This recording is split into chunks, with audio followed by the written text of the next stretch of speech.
Hello and welcome to Broken Entertainment.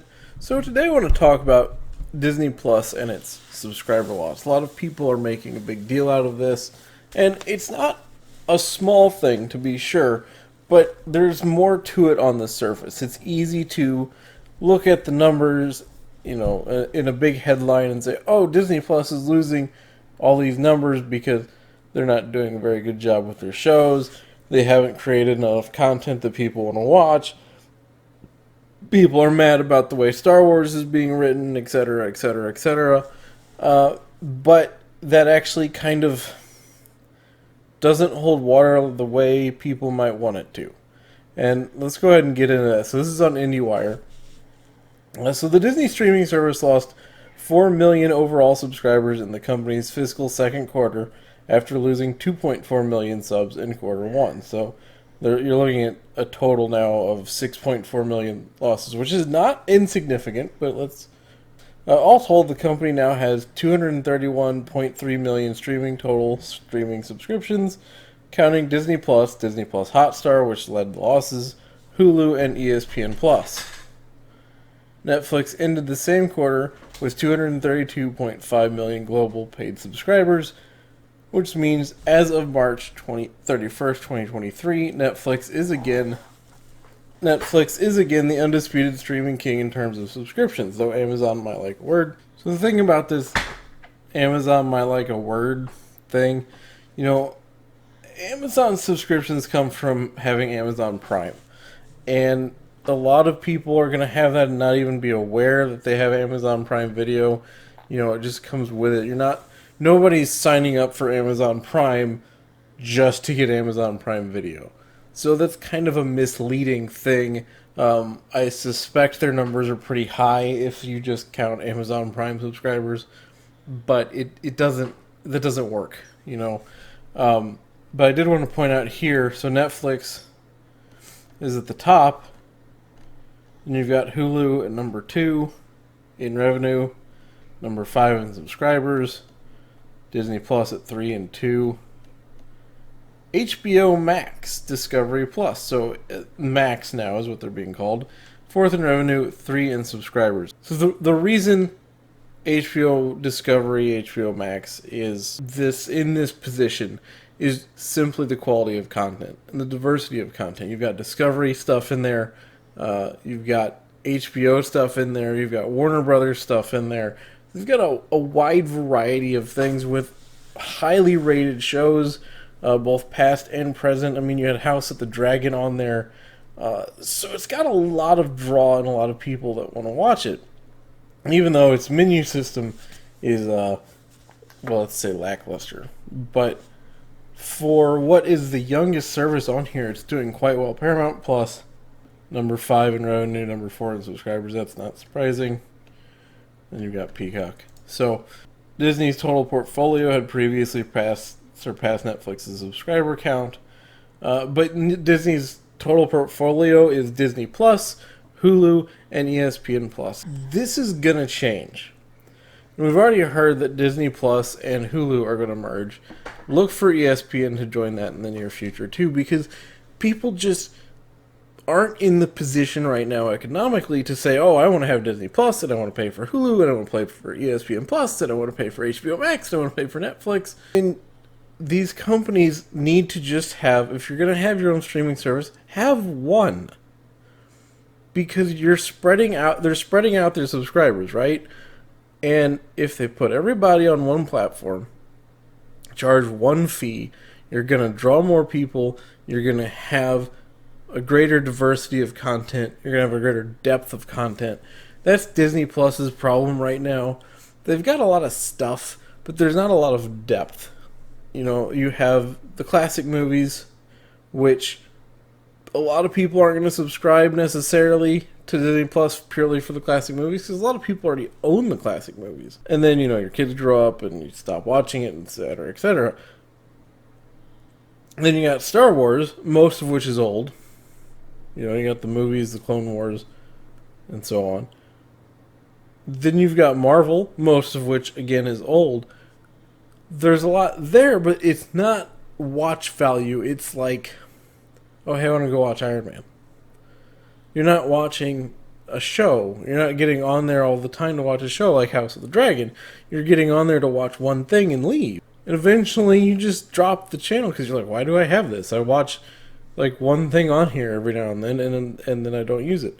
Disney Plus would be in a much better situation, Disney in general, if they just combine these three. It's ridiculous to have three services. Just combine them into one. I think they'd do a much better job. You know, put ESPN tab, put a Hulu tab, and then your Disney tab, and there you go. That's why Netflix does so well. Netflix has one service. It's not Netflix and Netflix Sports and Netflix whatever. It's Netflix.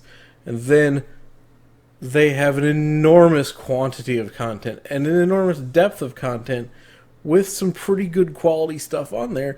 And they come out with their own shows all the time. Are they always good? No. But they do come out with them, and it draws people to it. If it's not good, they leave, but they're able to maintain. You don't see a lot of growth, but they're able to maintain these numbers, whereas Disney Plus is losing subs. Now, why? Because most of them are coming from India. Here you can see it here. Disney Plus Core is actually up 1%. That's why I said it doesn't.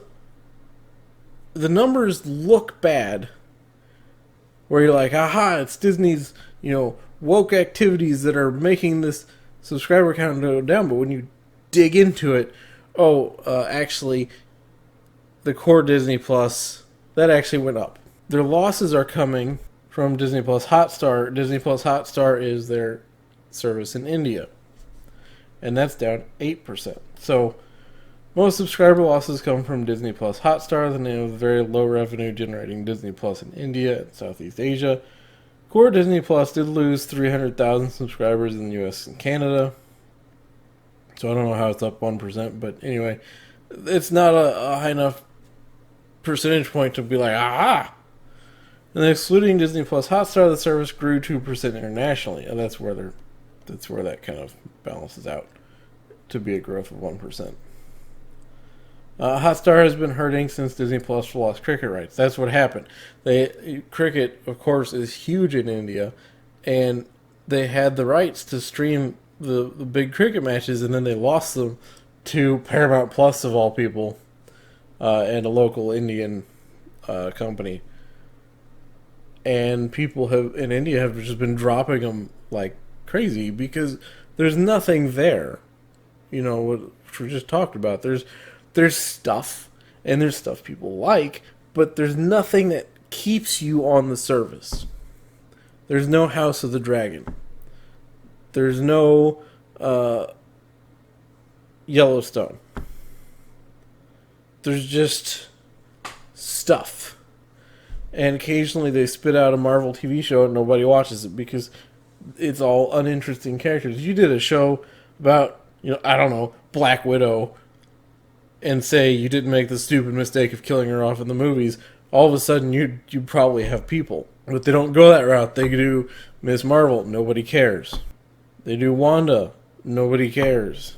So there's not this persistent draw that exists for Netflix and HBO Max and Paramount Plus. So Disney's direct-to-consumer business lost $659 million in fiscal quarter 2, which is an improvement over the $1 billion it lost last quarter. I mean, okay, yeah. The boat's still taking on water, but you plugged a hole, I guess. The company credited Disney Plus and ESPN Plus for the improvement, but that two services had recently raised their subscription prices. So, did they actually make more money, or is it just more expensive? Hard to say. Bob Iger said, "We're pleased with our accomplishments this quarter, including the improved financial performance of our streaming service business, which reflects the strategic changes we've been making throughout the company to realign Disney for sustained growth and success. From movies to television to sports and news, in our theme parks, we continue to deliver for consumers while establishing a more efficient, coordinated, and streamlined approach to our operations." How about combining your three services? I'm just saying. Just putting it out there. So, Wall Street forecast Disney's earnings would come in at 93 cents per share.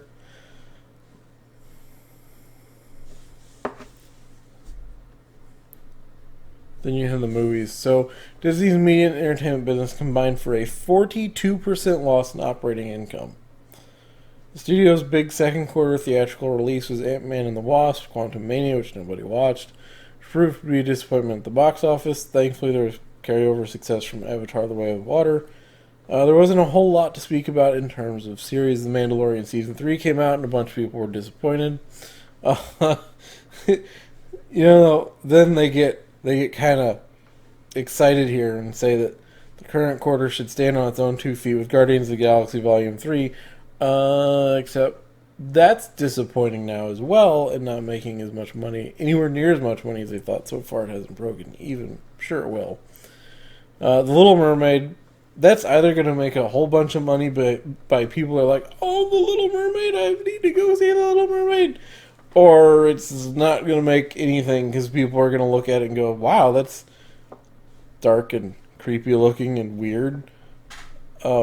Because it's 95% CGI and they hide that by making the palette really dark and draining the color out of everything. Elemental, never heard of it. Indiana Jones and the Dial of Destiny, I have a feeling that's going to be catastrophic. I just don't think anybody's interested in another Indiana Jones movie. And then you've got all the rumors coming out that it's just going to be, an indie bash fest and all the usual stuff from Disney, right? So here's the thing.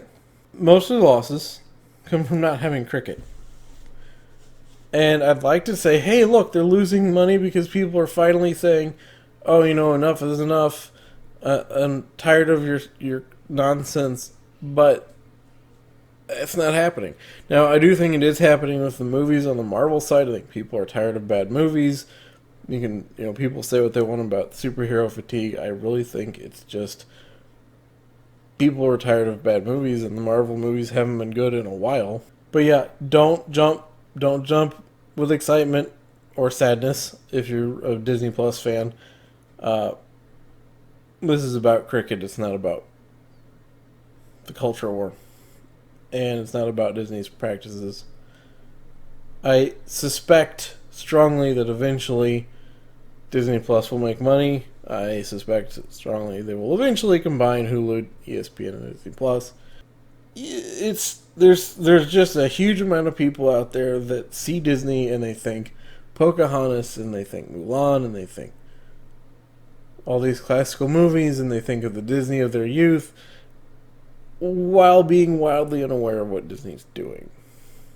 And you go and you see the new stuff and, well, that's not very good, but, well, it's still Disney. They'll turn it around. There's a lot of resistance from people who want to love Disney. It takes a lot for people to change their mind on that. Let me know what you think. If you think that the loss of subscribers is indicative of people being tired of Disney stuff, or are they just Indians mad that they're not going to be able to watch cricket on Disney Plus? Now, I do think it is a little bit damning that the Indian customers are leaving because they couldn't get one thing. So they signed up for Disney Plus for one thing, and then they had it and didn't care about anything on it enough to keep it. Disney Plus needs some shows that are really good and draw you in. They need a House of the Dragon. Badly. Let me know what you think in the comments. If you like the video, please hit the like button and subscribe, and I will see you next time.